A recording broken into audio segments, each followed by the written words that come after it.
to the Nerdiverse. Go ahead, sit and listen to the masters, the old heads, talk about what you love the most. Video games, comics, movies, and everything you need to maintain your week. Got the knowledge that's straight out the ether. Gonna need a drink and have to take a seat to expand your mind and listen to the speaker. Mike and the squad's gonna give you what you need. And please send in a question, come and get some answers, learn a couple lessons from the masters with the special guests. We got the Green Lanterns glowing on their chest. Yes, please sit back and relax, cause we gonna hit you with them stone cold facts. And allow me to be the very first to welcome you to the masters of the Nerdiverse.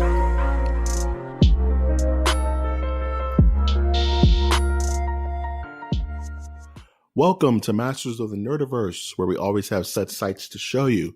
You can always find this podcast on iTunes, Stitcher, Spreaker, SoundCloud, YouTube, iHeartRadio, and Google+. In parts unknown, where The Undertaker is actually located. I think it's Death Valley, technically, but he is from the parts unknown. So we all need to respect and honor that. That's wrong. It's wrong? Boogeyman's from parts unknown. Where's Undertaker from then? Do you know? Yeah, Boogeyman was...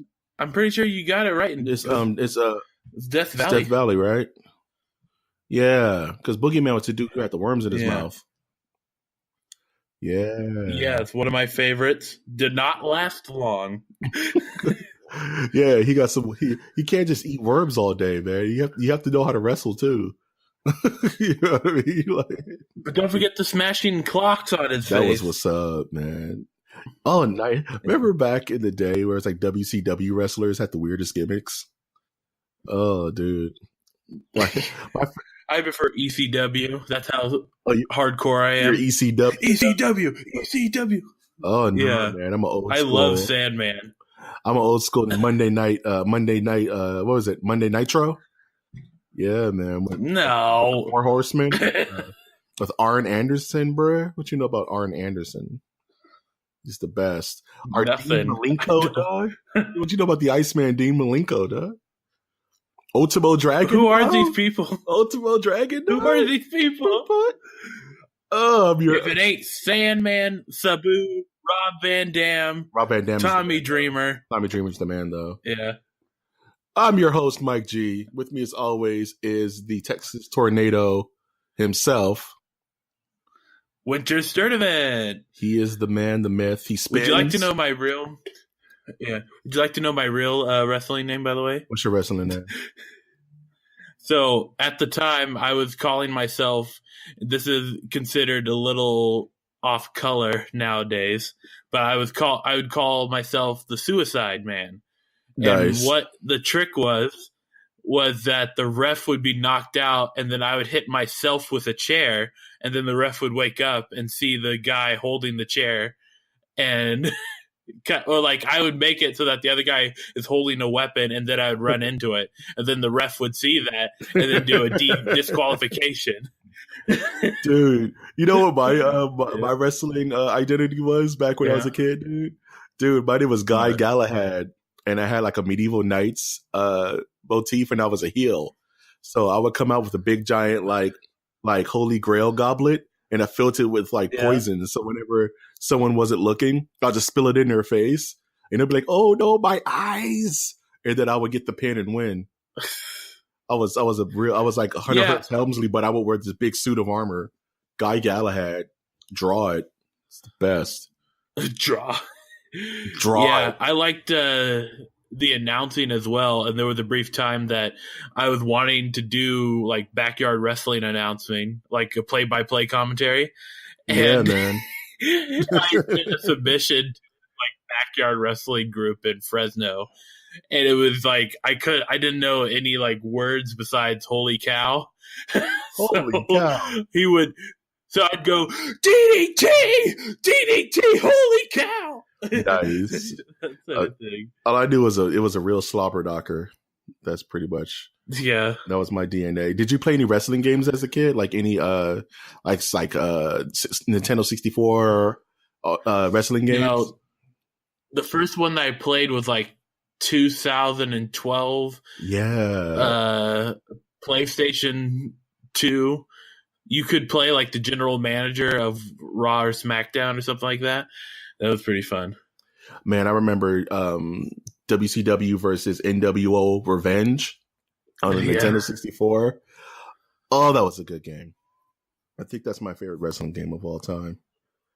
Man, dude, I used to be so big into wrestling as a kid, man. I was a big mark, dude. Like, I remember I went to go see it like a live show because my uncle used to be like when it used to actually be in WWF. Funny enough, and I was able to meet like Yokozuna and who's your uncle? Remember? Okay, I don't want to put him on blast. I love you, uncle, but he Jimmy was in Snuka. that. He was Superfly, Jimmy Snuka. Nah, man, he was in the group Men on a Mission, where Viscera. Remember Viscera? No. He was like a big black guy. He was a big black guy. His original team was Men on a referring Mission. to like 10 like he was pro the biggest wrestlers. he was like the biggest black guy in wrestling, like just in terms of height and weight. No one expects Viscera, but he started out with them. So he was my uncle got body slammed by Jeff Jarrett, and that was it. That was the end of the ride, apparently. But I hate probably Jeff for Jarrett. the best. It's probably for the best. When they end up like Kurt Angle or something. But Kurt Angle actually looks really good now. Yeah, there's like several other people that you don't want to end up as. Like Yes, Jimmy sir. Snuka. Like Jimmy Snuka. Like freaking some of those guys. Oof. Adios mio, bro. Jimmy Snuka's like later life, he's still alive, could play out as like a suspenseful drama thriller What, of like HBO. Like you know what, how Cape HBO Fear? will do like like HBO will have this thing that I've just locked into where they'll have Al Pacino playing all these historical figures that are controversial over the years. For instance, they had him play Phil Spector, who like put a woman in a and now he's going to play Joe Paterno. Yeah, that's what I was going to say. He's playing Joe Paterno now, right? So now I picture Al Pacino playing Jimmy Snuka after Jimmy Snuka killed his wife, and now he's going. It's from wrestling. All these head injuries. Man, I think Al Pacino could get super ripped out of nowhere and just beat Jimmy Snuka. Can you imagine a yoked out Al Pacino? And just call it "Fly to the Sun." That'd be the title. Flew too far, flew into the sun, or something like that. Nah, man, it'd be like flying elbow drop. the Jimmy Snuka story. His wife will be played by Superfly, now super low. Superfly is now super died. That's not funny. Super crash. There you go. Okay, go on. Supercross. Be there or be square. Speaking of being places, I can pull up notes. I know. I need you to go over your week, sir. What did you do this week? What happened? Still watching Battlestar Galactica. I am slowly getting annoyed by it. There's some things in it that like were probably edgy back in the early 2000s, but now it's like you need more realistic gunplay in your movies instead of like there's a bad guy. Let me just hold these guns up in the air. And like you can see the director going, okay, pretend like you're firing them, and it's like pew pew pew pew pew, that sort of stuff. Oh man, they got their pew pew guns, though. Yeah. So there's that, and then there's a game that I bought, which we can go into later. But okay, yeah, secrets. That's what's up, man. Cool, nice and neat, sugary sweet. Yeah, same here. I had a very similar week. Finished off Jessica Jones on Netflix. That's the biggest man in American history. I totally dropped a Fortnite. It's not my cup of tea, man. Can't do it. It's because you're bad at it? It's not my cup of tea. No, it's because I don't want to put time into it. Oh. I can get good if I wanted to, but it's just not my cup of tea, man. I don't know. Watched a bunch of like Dragon Ball Z tournaments this weekend, like final round. Uh-huh. There was a sick first to 10 between Goichi and Sonic Fox for those who follow that. And man, it was pretty epic. Is that when they have the like the console boards? They bring their own like fighting pads. Is that what it's called? Yeah, a fighting game tournament like that. It's like the tournament itself will bring the systems and bring the games and stuff like that. But the players will bring their own pads or bring their own fight sticks or controllers and stuff like that. So it's like a BYOB, but it's like BYOF. Bring your own fight. BYO. My brain just died. Right. Yeah. So so that was dope. Still playing Monster Hunter. I beat it for the second time. Now I have to beat it the third time. No. There's like 3 different endings to this game, and it's getting downloadable content like tonight. So I'm kind of hyped for that. So I'm getting all my armors, and I just beat Xenojiva, so I'm getting all the skills from that creature. Devil Joe comes out tonight, which I'm not ready to fight, but I'm going to fight him in the way. So I'm super hyped for that. The Devil May Cry skins are coming in for Monster Hunter, so I'm going to dress up my character to look like Dante from Devil May Cry. So I'm super extremely excited for that. And that's my week so far. And you make all nerds happy. All nerds understand my plight and find me online. If you want to like make a squadron, I would love to make an MOTN squadron, but I think we need more listeners to do so. Sorry. Man. Speaking of doing things, news happened this week, man. Let's get to it then. Let's get into some news, man. I want to get into this, like the most non-nerdiverse related thing, but I just have to talk about it because it's insane. Is that Uber stops their test for self-driving cars after a fatality? Did you hear about this? Wow. Crazy, right? Yeah. Like, I think so. Sorry, you're the one who introduced this, so you can go ahead. No, man, it's crazy. So apparently Uber were trying to start doing the self-driving cars, which have like motion sensors so they know when to stop, and they are all connected to like it's a bunch of technology stuff where the car is going to drive itself and drive people around. Kind of like Domino's is trying to do the same thing, I think. They're trying to get like the self-driving cars.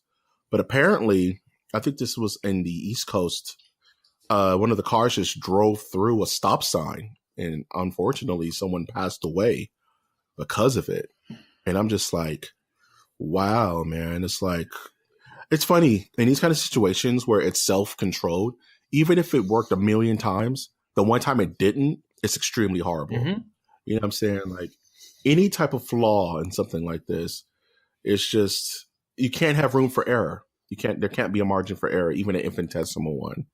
Yeah. And that's kind of, it sucks. Right. But if I can find the lighter side of this, there's a meme that came out, or kind of like an internet meme. Some random person posted like Uber stop tests for self-driving cars after fatality, something. She pretty much made like a AI are going to take over the world type reference.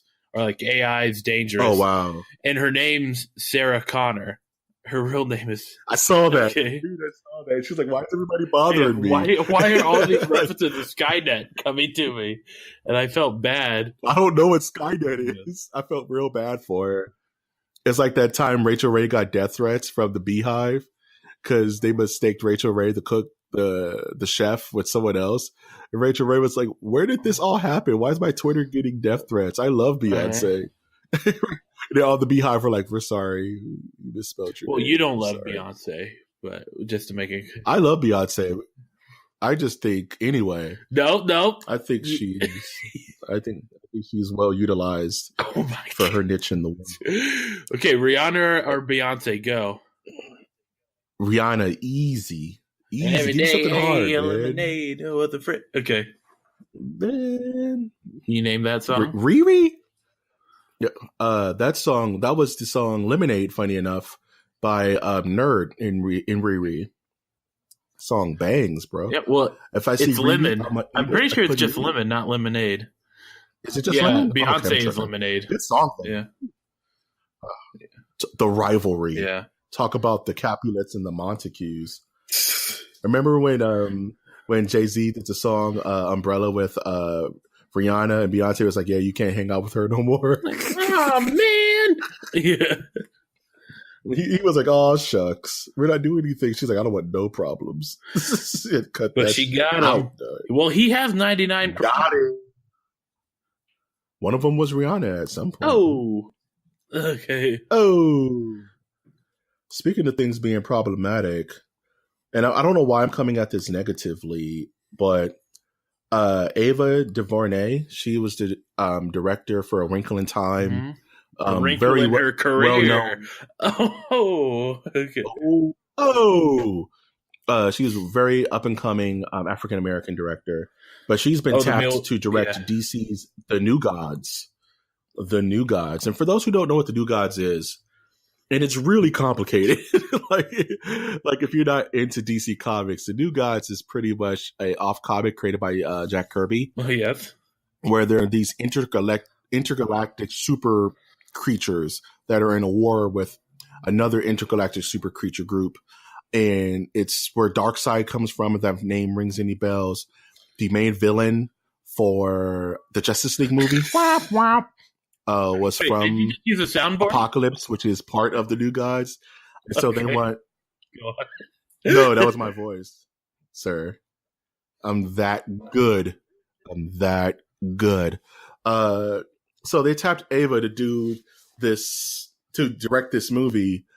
Yes. And it just seems so knee-jerk to me. It seems like the biggest knee-jerk reaction ever. It's like, oh man, Black Panther made $1 billion. What other Black directors can we get? Quick, who else can we get? Ava, you want to do this movie? She turned down Black Panther, by the way.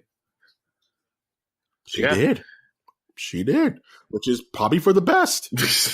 I don't know. I don't know what it would look like. I don't know. Alternate reality Black Panther directed by Ava would have been something different. It wouldn't have been what we got. Kendrick wouldn't have been on the soundtrack. Can we please give Spike Lee like a Marvel movie to direct? Oh God, no! Leave Spike Lee wherever Spike Lee is. Let him be where he's at. Funny you say that because Sony tapped Spike Lee to direct Nightshade, the lesser known African American hero from the Spideyverse. Just have Marlon Wayans, and it will be Bamboozled 2 Nightshade. You're making me cry tears of blood. I do not. It's like these companies don't know why it worked. They just know it worked for the most like bland reason, like the most like front facing reason. Yep. It worked because it was Black. So let's do Black. They don't understand like the work and the time and the focus that was put into the movie. What was the term that they used get Black for the like culture around Black Panther? Afrofuturism, I believe, is the term they made up. Yeah, Afrofuturism. Yes, that's very good. Yeah, so they're like, we got to do that. We got to get $1 billion. Black is hot now, and I'm like, you don't even know why it was good, right? You don't care. You just see the dollar signs. It's the most knee jerk. Like, it's the same thing they did with The Dark Knight. Oh man, Nolan made $1 billion off his 3 movies. Right. We got to be edgy, right? It's all be edgy. Oh man, the Avengers made $1 billion. Everybody needs a cinematic universe now, right? And that failed because nobody could do what Marvel does. And now it's just like Marvel's done it again and created a whole new genre, the jock. And it's just like, don't get me wrong. I want Black people to have jobs, and I want my people to like thrive and stuff. But the studio's reason behind it is so transparent. You know what I'm saying? It's very transparent to me. And a part of me doesn't like it, but a part of me is happy that Ava's getting work. Ryan Coogler's getting work. You know, these people are getting work where otherwise it was more of a single color run industry. But that's diverse. That's being more diverse every day that passes. But I don't even know what Ava-DuVernay New Gods would be. Like, I don't even know what a New Gods movie would be. Like, the subject matter is so crazy. You know what I mean? Like, I barely get New Gods, and I am like a DC guy. They're gonna do it. or at least a TV. It's Would you very say a hard. TV show would be They're better gonna than do a it. movie for this series? It needs the Netflix rub. It needs like 12 episodes, but you can't do that with New Gods because it's so grand. You know what I mean? New Gods isn't street level. It's the most space you can space, right? And you're not. It would have to have like a Game of Thrones budget to do it right, and you can't explain the New Gods in a 2-hour movie. Like, I don't even know how Black Panther did it, because Wakanda is very complicated, right? But the guy did it, so I don't know. I don't know, man. I don't know, man. Like, it's rough because the New Gods tie into Superman. That's really their tether to the DC universe, and Superman's not looking so hot. You know what I'm saying? Like, in regards to the DCEU. It just irritates me because it's not why they're doing it. It's not in the right. The heart's not in the right place, and it's very transparent. So, in conclusion, we could say no end. Ava-duvernay does not know the way. Okay, move. See, man, I hope she knows the way, man. Like, I don't want it to suck or nothing. I just think studios are garbage, dude. Speaking of garbage studio decisions, guess who's back? Back from the again. hood. He wears green.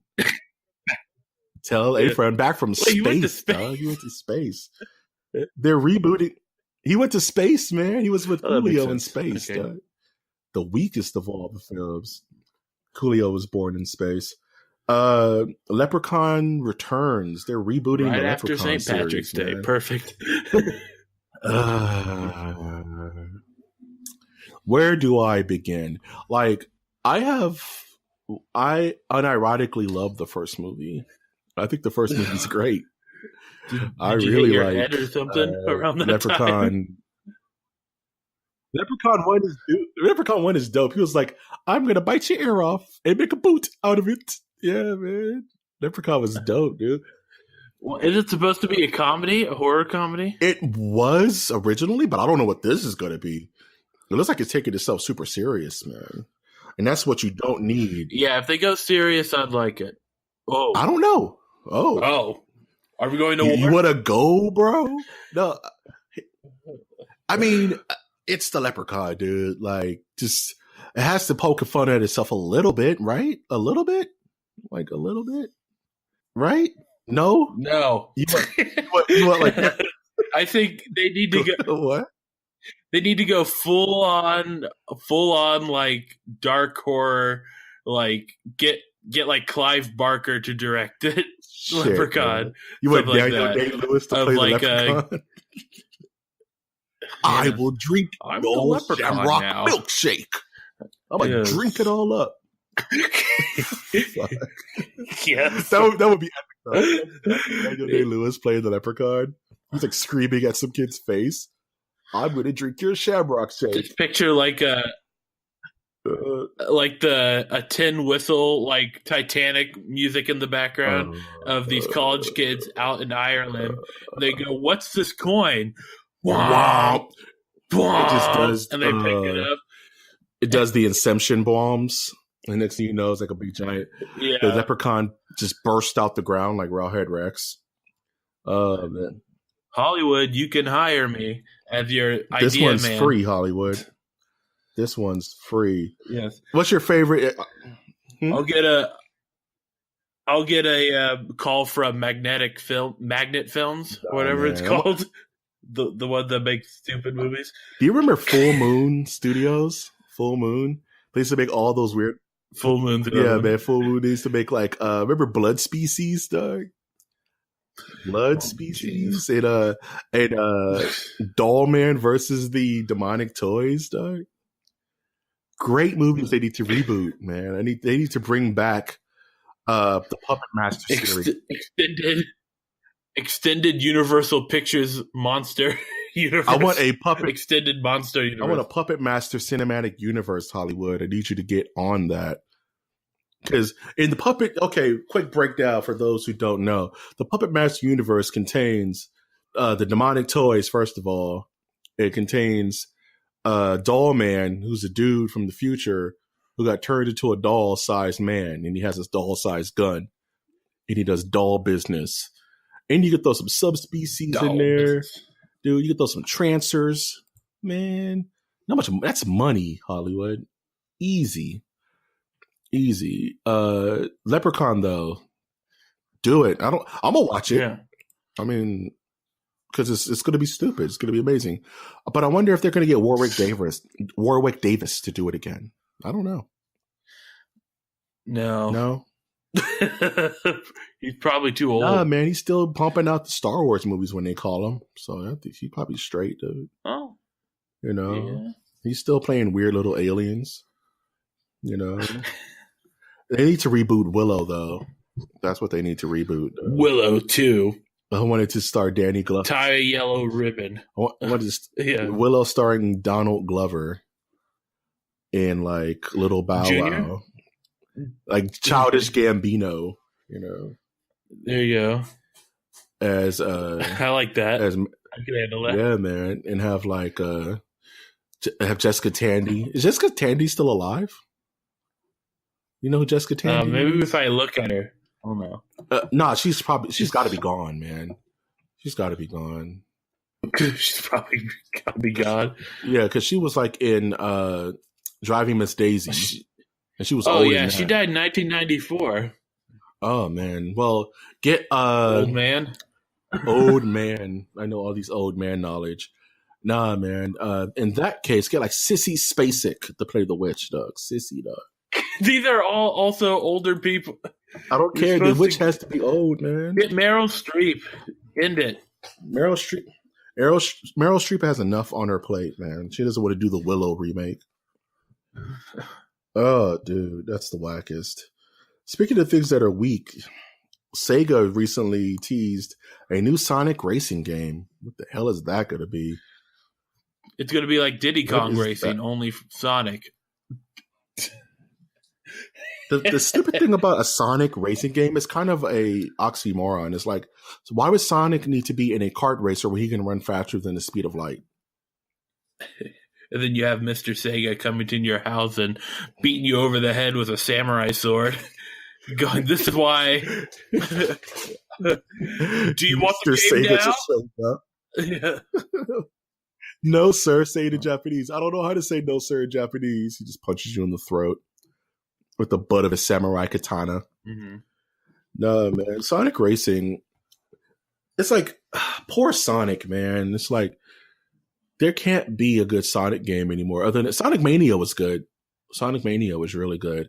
But that was a fan-made game. It took a fan to make the game better than Sega could, because Sega's so out of touch with what people want gaming-wise.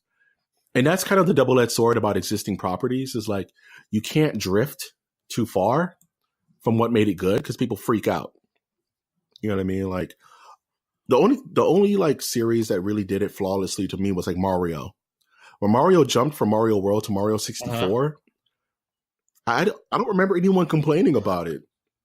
It was amazing. But Sega, I remember playing that when it first came out. Would you say Sonic is like the redheaded stepchild of like there's like people like Mario, and then there's like a hipster community that still likes Sonic, in my opinion.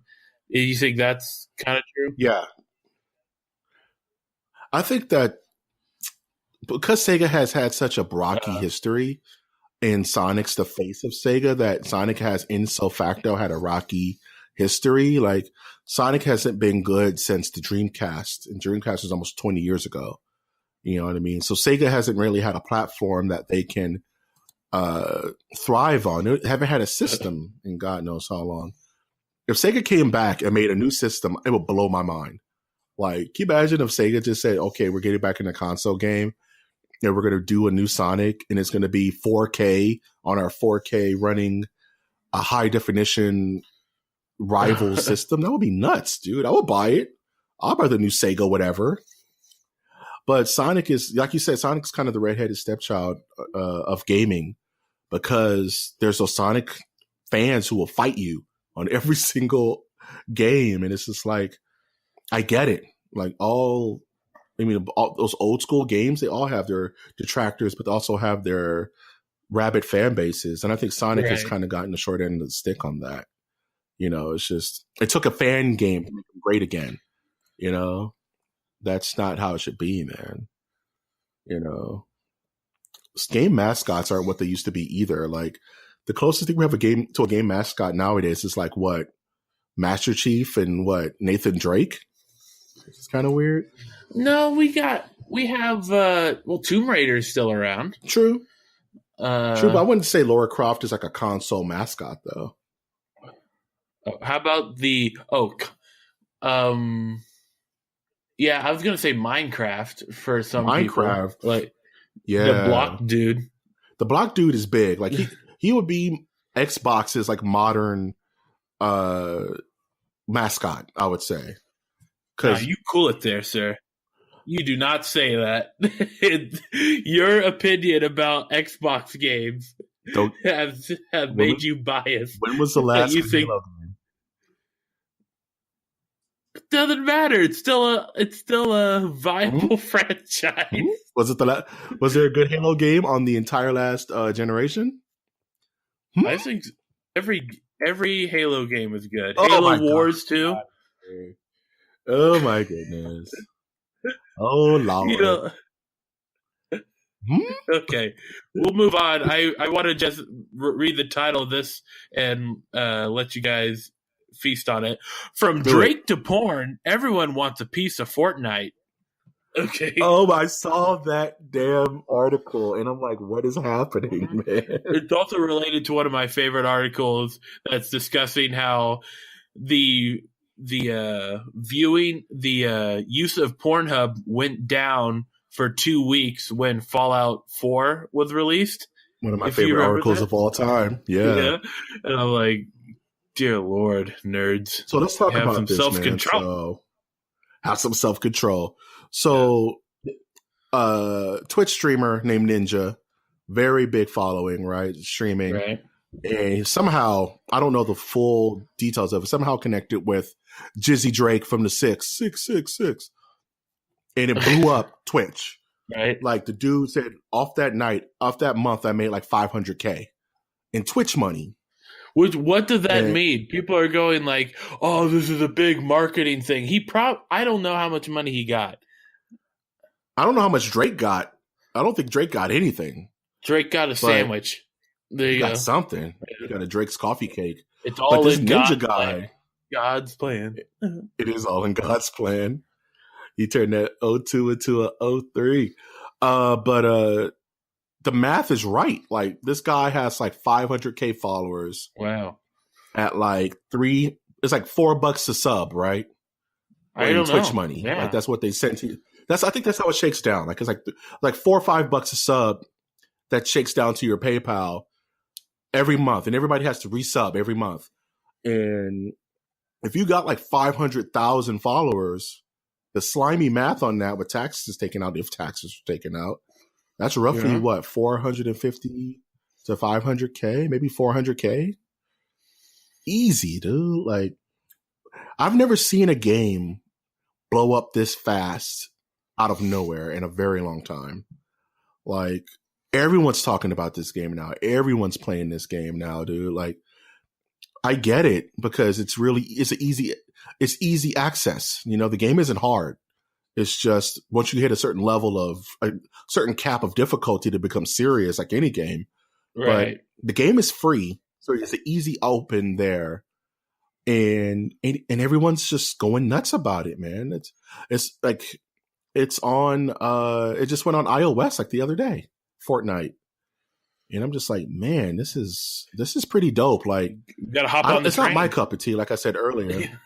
I don't want him, man. I'll let the next cat do it, but I don't want him, man. Like, when I start streaming eventually, I don't want to. No, I'm gonna do it on my own terms. It's like if I don't like the game, I'm not gonna play it just to get numbers. That's whack. But everybody has their cup of tea, man. This is the new hotness. Get hype, I just think it's cool that celebrities are starting to like wave their gaming freak flag, and cats are cool with it because that wasn't always the case back in the day. You know what I mean? Like Snoop is a real big advocate in gaming, but he kind of, when he was really talking about it, mainstream didn't care. You know what I'm Right. saying? And So it'll be kind of interesting to see people play. Yeah. You know? It would be interesting also to see people try to get into the CFC's servers, which is a good tag, good cut to a news article that I wanted to bring up, which was Go for it, man. in Polygon. We see here that the CFC servers are struggling to handle launch demand. I bought the game on the 19th, and it was supposed to be up and running at 9 p.m. that day. And off the bat, this is $60 game, had several stress tests, and I couldn't even get into the game to play. And I was getting frustrated. I finally had like a slight hint of what the game was that night. Barely anyone was in the servers. I could just see the developers over at Rare going, "We need to fix this now," and they're like at DEF CON 5. Like they're on Apollo 13 sort of thing. But it's still disappointing. They're still having errors. Like the next day, me and my friend tried to get on together, but we couldn't do that. So we had to have one of us try to get on, and then like that other person tag in. And they're trying to be cute. Yeah, they're trying to be cute with like naming their errors Cinnamon Beard and Gray Beard. And I like how someone put ass beard on Twitter. So that's stupid. Like, fix the damn game. This is like, right. I do have to say the game itself is fantastic once you get to play it. The problem is, like, it's kind of like going into a like you see a restaurant opening you're looking at a Golden Corral opening right next to you. And you're like, I want to go in, but the doors are still closed. And it's like, please wait another hour or like another day for it to open. Like, but it's supposed to be open now. Golden Corral. Okay. That's like Golden Corral. Sponsor us, please. Yeah. I get it, because nowadays gaming is weird, because it's like you need to do stress tests. And if you're going to be a purely online experience, then you have to take into account the popularity of your game. This is Rare's first big game in a long time. And maybe their studios just weren't prepared for the onslaught of new gamers, and maybe Xbox wasn't prepared for it. But this is why you have betas. You know what I mean? This is why you have time to do betas and just really work out these kinks, so that when it's go time, you don't have an entire fan base who's stuck on port and can't go out to sea, so to speak. You know what I'm saying? Like, it sucks. Like, Dragon Ball Fighters has really bad online play right now. It takes forever to get into a match. And that game ran a ton of betas. Like, they were running betas like all through the beginning, all through the stages of development. But still, the game was so popular that it's like, man, we're working on it, but we're sorry. That's all you could really say. And that's funny, like, back in the day, you turn on your game and you play it, right? But then again, the early days of online play was kind of the garbages, man. Like, even as early as back as like playing Marvel vs. Capcom 3 on the PS3 was just painful, man. Like, bad lagging, just ugh. I think you like the game so far? People should buy it still. Yeah, it has Winter's seal of approval. Q soundboard. Then yeah, but you just have to be patient. It's like the era of like knowing that a AAA game is going to be like bug free and like going to be great right out of the box is over. And it's been over for probably about a year or two. And it's rare. You have to accept that you're buying something that's, even though they've done all these tests, they're still rough around the edges. And that's due to the fact, in my view, is that they're no longer looking at, okay, once we have this game out, we need to be thinking about the next game. It's really, they're thinking about how can we milk this for all it's worth. So it's not, you're not just buying a finished product. You're buying something that's going to be expanding over like 3 years, I would predict. Yeah. Yeah. I definitely echo what you're saying, man, because gaming nowadays, you're not, like you said, you're not buying a finished product. You're buying a version 1.0, right? And with that, you're getting bugs, you're getting lag outs, you're getting jaggies, you're getting sometimes the games will just stop playing. You know what I mean? Because like you said, they're not worried about sending out a complete product. They're worrying about setting something out that's manageable and we'll fix it later. The problem with online connection is it's made gaming companies lazy. They're not going to sit there and take 7 years to make Final Fantasy VII. They're going to push out whatever they got and say fans will understand that there's going to be a patch.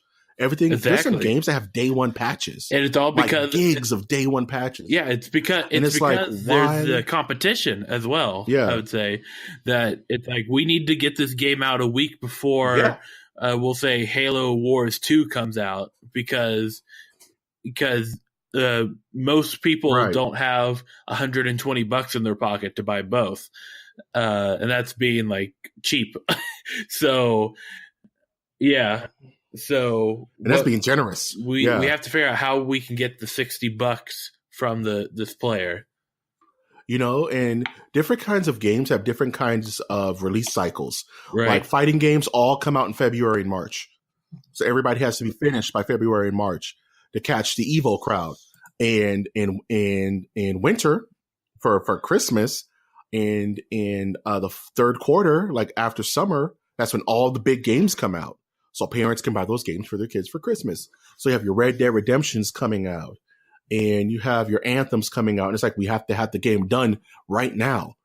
And you have QA testers who are like, there's no way this game can ship right now. There's too many bugs. There's too many problems, but can it run? They do what they call a stress test, is where they let the game run in the system for 24 hours. And if it doesn't burn out the system, or if the game doesn't just die, that's good to ship.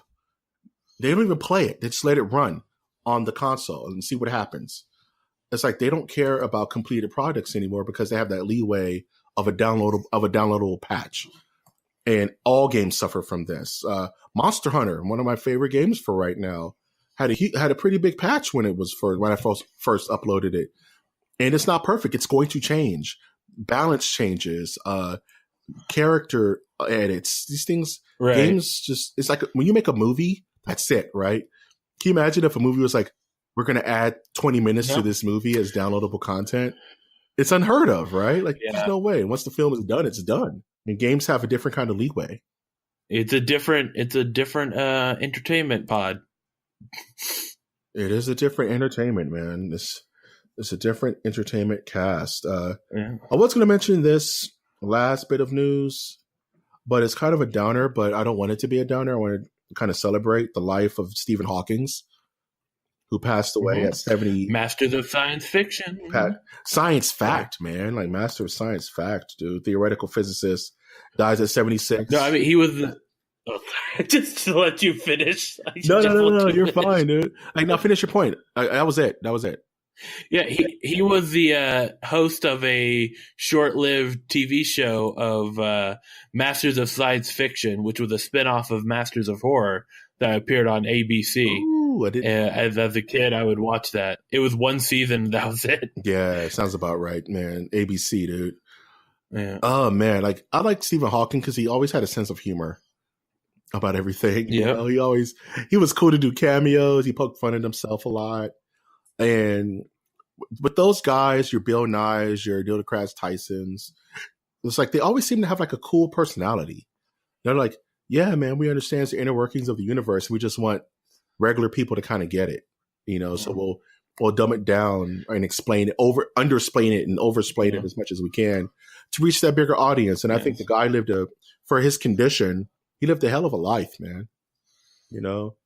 And I just as a grumpy man myself, I would not put Bill Nye in the same category. Even Bill Nye alone, dude. Bill Nye he's a science guy. He is the science guy, and he could stand up in the pantheon of famous physicists. He gets the pass. Him and Mr. Wizard, for all those super old heads out there who know what Mr. Wizard is. Mr. Wizard, old man. Your butthead. Oh, jeez. Good times. You ready to get into some Q&A? Yeah, let's do it. And it says Yes. lightning round. Oh, man, we're back to the lightning rounds. Get hyped. If you want to send your lightning round questions to us, you can send that to mastersofthenerdiversecast@gmail.com. I repeat, for the cheap seats, that is mastersofthenerdiversecast@gmail.com. I liked the lightning round of last week, so I figured we'll do a different one this week. And this one's going to be based on video games. Video games. For all those gamers out there. Part of the a big chunk of the Nerdiverse, like the Texas of Nerdiverse, is gaming, man. So I just want to kind of pick your brain, Witcher, because there's a lot of things I don't know where you stand on this. So let's go ahead and go through the lightning round real quick. So how this is going to work, I'm going to give a type of game. You just let me know your favorite or what comes to mind and reason why. Right? Okay, so, here we go. Here we go. Let's do the first one.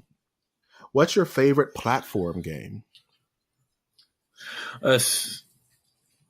Favorite platformer? Yes, sir. You said? Yep. Okay. Super Mario 3. Not like a port, but like from the original Nintendo NES. Like, damn. I remember blowing really hard to get my cartridge to work. You both, sir. Get that mess to run. Yeah. That's funny because that was my second choice. What about you? I was either going to go with Mario 3 because it's actually one of my favorite of all time, but barely beating it out was Super Mario World on the Super Nintendo.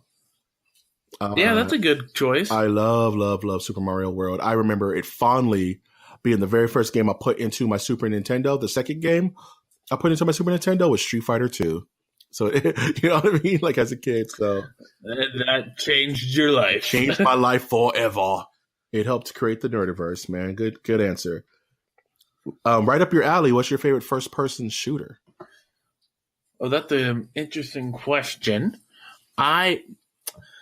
It's hard for me to say because I like Battlefield 1 back in the last year. Yeah. So I'm going to have to say wait a minute. 007 GoldenEye. Yeah, Nintendo 64, dude. Yeah. Would you consider that the birth of the first-person shooter? Not necessarily, because there was Doom and Wolfenstein. Wolfenstein, dude. Makes sense. Okay. Yeah. That's what's Duke up. Nukem and all that. Yeah. GoldenEye, man. You're dropping some killers, man. You're going to put mine to shame. Because my favorite, the one that came to mind for me was Borderlands 2. I had a ton of fun with Borderlands 2. I don't know if someone would consider it a first-person shooter, but exactly because it's weird. It's almost like the precursor to like Overwatch. You know what I mean? Like, stop it. Okay, it's a weird hero shooter though. Get up. It is. Follow me. It's a weird hero shooter where it's just not you're shooting bang. I could not follow you down that road, Donner. So you're telling me that Zero.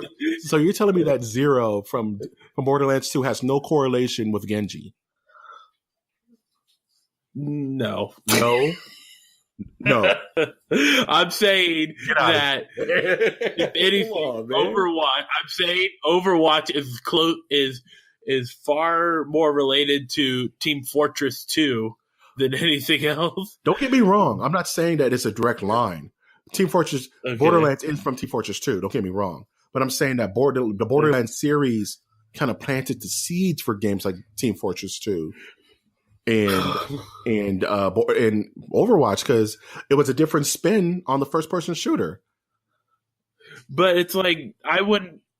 Right, it was a first-person view. Right, it's like I just wouldn't put Borderlands in the first-person shooter. It's far more of an RPG that I would. But there was also competitive modes. It was. You know what I'm saying? It's hard. It's one of those games that's really hard to put in a box.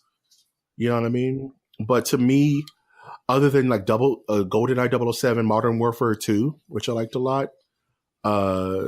Borderlands was just hooked me the most because it did something that those games didn't, and it added a layer of RPG. So where I can keep playing and level my character and build out their spec, their kit, how I wanted them to play.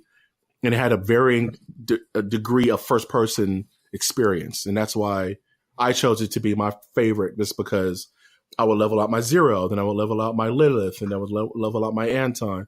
You know what I mean? And you got to fight like boss monsters and team up with your friends, and I don't know. It's a very weird game, but that's what I chose for mine. To keep this going, multiplayer. What's your favorite multiplayer game? I was gonna save this for race. No, I'm gonna still save that for racing. It's a hard one because there's a lot. I kind of just buy games. Yeah, I kind of just buy games it's very broad. that are multiplayer nowadays. Yeah. So it's a tough one between Battlefield 1 that I like so much and I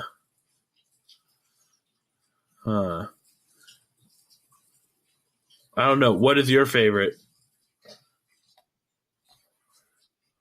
You know what? I picked Tekken 3 because I'm a fighting game guy. And I didn't want to just be like, what's your favorite fighting game? Because I know it's not your cup of tea. You know what I'm saying? So I wanted something a bit more broad. But for me, I really have a lot of fond memories being huddled in my friend's garage, all six of us playing Tekken 3, running turns. Right. You know what I mean? Picking favorite characters and just having a ball playing a fighting game. And for me, that's a multiplayer experience because fighting games are indeed it's a better feel when you're playing against. Then I will say the Halo franchise, you know all those games. Oh, yeah, pick one. Halo 1 was amazing. Yeah, I loved Halo 2. Like I will not. Well, Halo 2 knock Halo 2 from was like anybody. the first like Halo LAN party that I game. ever had experience. Halo 2, but my favorite would have to be Halo 3, where I would go to my friend's house. We'd have 4-on-4 battles, and when either team won, we would run over to the other room, do like a victory dance, and then go back. Yeah. Get him. Got him. Yeah, man. Oh, yeah, man. We used to have Kings of the Iron Fist tournaments where whoever won that week got to be the King of the Iron Fist. And we went around school and everyone had to say that we were the King of the Iron Fist. Right. Like I picture like a Stranger Things clip of like, come on, let's get to the basement. Right? Right? You guys, my friend's mom, you guys keep it down there. No cussing. Yes, Miss Carol. Oh, good times. Very hard one. What's your favorite RPG? Fallout. Dead on. You know what? Fallout 3. Fallout freaking 3, dude. I'm happy you said it because I had to choose something different. Because you guys know I'm a big Fallout head. I love me some Fallout. It's probably my favorite console game. Damn it. It's like top 3 games of all time. Right? It's like that, Ocarina of Time, and probably Tekken 3. Like games I just love. I eat it up. But mine's, I can't lie, mine's is Chrono Trigger. Chrono Trigger is my favorite RPG of all time. The future that gave me like a flashback to a PlayStation game that I tried to play called Dino Trigger or something like that. Dino Crisis? Dino Crisis. Yeah. Oh, Dino Crisis was dope, dude. It was garbage, but it was dope. I'd always get stuck somewhere and have to restart the entire game. Dino Crisis, but no, Chrono Trigger was one of those games where I didn't really fully understand it until I got older. You know what I mean? Like I beat it as a kid, but then I replayed it in college, and it just was like, man, it's like watching a movie all over again, but in a different connotation because now you're an adult. You know what I mean? You see movies differently. Like you see Ghostbusters differently than when you watched it when you were a kid.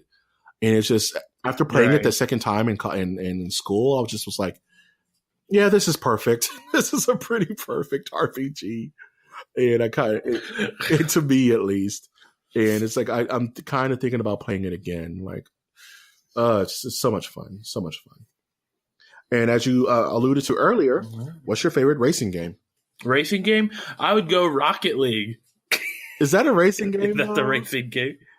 No, I probably cheated. Then I'd go Mario Kart 64. There you go. Mario Kart 64. Yep. Sir, that is fine. And you know what? You let me slide on Borderlands too. So if you want Rocket League to be your favorite racing game, then I can rock with that too. Because you're racing to the goal. You know what I'm saying? Yeah, it has cars in it. There's racing of a sort. Yeah, but mine's is Need for Speed Underground. Game is super, super fun. I have very fond memories of playing that and getting chased by cops while racing my friends. Very good stuff. Very good stuff. Oh, man. What are you looking forward to this week? Well, I have like a bunch of stuff on my to-do list, so I'd like to chop that down a bit.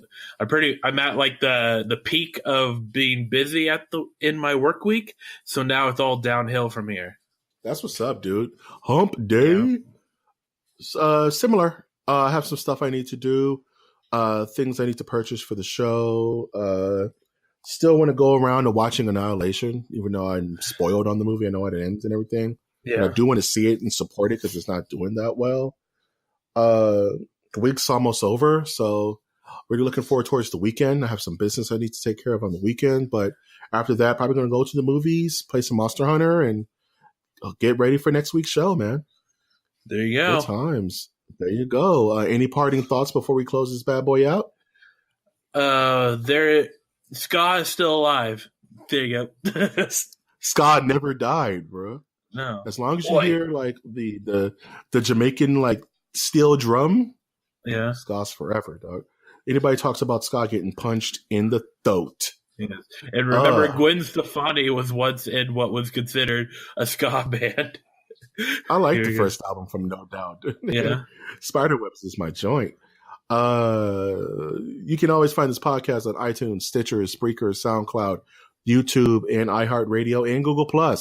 And you'd be doing us a giant solid if you were to leave a like, comment, and subscribe to our channel on any one of those platforms. We really appreciate it, and it'll actually help out the show. I'm, of course, your host, Mike G. And I'm your host, Winter Sturdivant. And I'm always going to ask you to take that one step beyond.